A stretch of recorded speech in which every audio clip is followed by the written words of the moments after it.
In a shocking twist, RFK Jr.'s own sister has unleashed a stunning revelation against him.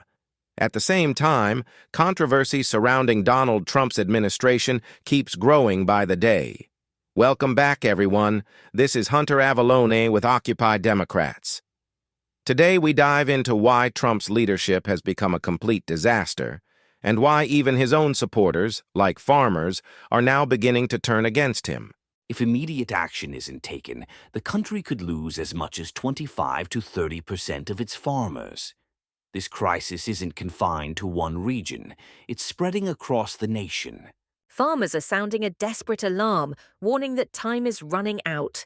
Dozens came together to meet with Arkansas leaders, pressing the urgency of immediate action to confront the worsening crisis in agriculture. Reporter Jake Tester was at the gathering and brings us the latest. Jake brings us the latest from the studio. At the meeting, farmer after farmer stood up with a clear and urgent message. They need help, and they need it immediately. One recalled looking Donald Trump in the eye as he told him, "I love you," and replied, "Mr. Trump, I need to see the fruit of your love." The urgency of the crisis was undeniable as a line of people stretched outside the Woods Chapel Baptist Church in Brooklyn, where hundreds of farmers from across Arkansas gathered to share their fears about the future of farming. Representatives from the offices of Congressman Rick Crawford, Senator Tom Cotton, and Senator John Boozman were present to listen. Among them was Chris King, a lifelong farmer from Woodruff County, who revealed that this was his 39th harvest, but by far the hardest. He admitted he had never felt more uncertain about whether his children and grandchildren would be able to continue the family's farming legacy. For King, the heart of the problem is simple. Farmers can no longer sell their crops at a profit.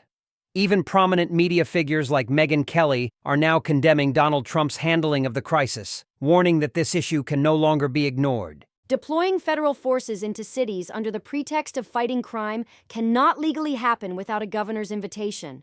This issue is creating a looming clash with Governor Pritzker. Without that approval, Trump has no constitutional authority to act, and any such move would be clearly unlawful.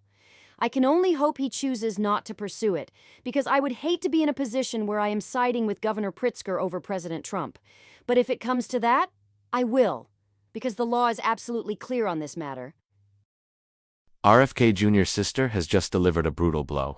Adding to what has become one of the most humiliating moments yet for the Trump administration, Robert F. Kennedy Jr., Trump's handpicked Secretary of Health and Human Services, is now under fire from his own family in an extraordinary public revolt. It began when his nephew, former Congressman Joe Kennedy III, issued a scathing statement demanding RFK Jr.'s resignation, declaring that he is a threat to the health and well-being of every American. At a recent hearing, Joe accused him of dismissing science, misleading the public, sidelining experts, and sowing confusion, warning that no one would be spared the damage he is causing. The backlash intensified when RFK Jr.'s sister, Kerry Kennedy, released her own blistering statement, reminding Americans that vaccines have saved millions of lives since the first smallpox vaccine in 1796. Vaccines work. This is not up for debate, she wrote, insisting that medical decisions must remain in the hands of qualified professionals, not reckless leaders. She ended her statement with a clear demand. Secretary Kennedy must resign now. The collapse of credibility didn't stop there. Earlier in the week, JFK's only grandson, Jack Schlossberg, openly mocked his cousin during a disastrous Senate hearing, posting online that RFK loser is choking so badly live.